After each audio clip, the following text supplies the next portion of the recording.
Hanya hal yang belum terpikirkan olehnya saja yang belum bisa dibuat. Seolah tidak ada yang mustahil bagi para pengrajin di bengkel kecil ini. Meskipun ukuran bengkelnya tidak besar dan perawatannya sederhana, hal itu sama sekali tidak menghalangi mereka menciptakan motor listrik yang luar biasa.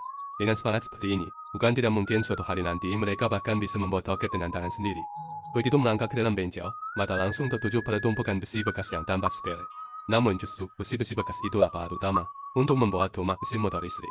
Besi itu dibeli dengan harga murah di tempat pengepul besi tua Madura. Lalu diolah oleh tangan-tangan terampil para pengrajin hingga berubah menjadi motor listrik yang harganya ramah di kantong. Setelah memilih potongan besi yang sesuai, para pekerja meletakkannya di atas timbangan besar. Semua potongan itu kemudian dituangkan ke dalam tungku besar yang bentuknya mirip terowong asap. Di bawah tungku, para pekerja sudah menyiapkan semuanya. Tinggal menunggu logam itu meleleh menjadi cairan panas dan memulai perjalanan berikutnya. Berbeda dari proses penempaan, bengkel ini memakai teknik pengecoran pasir yang jauh lebih sederhana.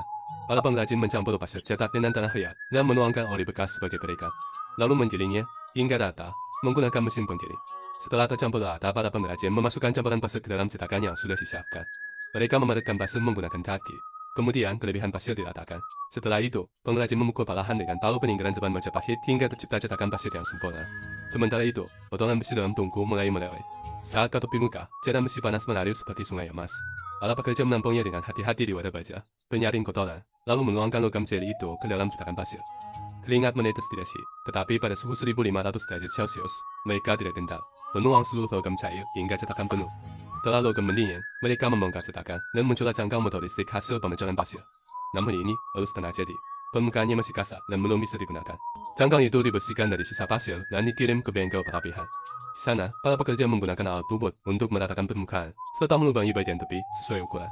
Teknik pengecoran pasir ini memang kuno, biayanya rendah, fleksibel, dan cocok untuk berbagai bentuk, tapi memiliki kekurangan. Akurasi rendah, permukaan kasar, dan efisiensi rendah. Meski begitu, di bengkel sederhana ini, tradisi itu tetap hidup. Dengan keterampilan dan pengalaman yang luar biasa, mereka masih mampu menghasilkan motor listrik berkualitas tinggi secara manual. Setelah cangkang motor lulus uji ketahanan udara, tibalah saat penting, pemasangan liritan. Para pengrajin mengoperasikan mesin penggulung untuk membuat kumparan tembaga sesuai rancangan, kemudian menyelipkannya dengan hati-hati ke dalam alur starter yang sudah dilapisi kertas isolasi agar tidak terjadi korsleting.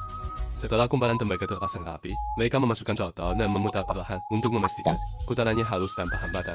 Akhirnya, lahirlah motor listrik buatan tangan mereka. Wah, kerja keras dan ketekunan yang luar biasa. Tahap terakhir adalah pengecatan dan pelapisan, disemprot cat hijau. Dan akhirnya, setelah melalui proses yang panjang, motor listrik dari besi bekas itu pun lahir. Bukan sekadar mesin, tapi simbol ketekunan dan kecerdikan tangan-tangan sederhana di bengkel kecil ini.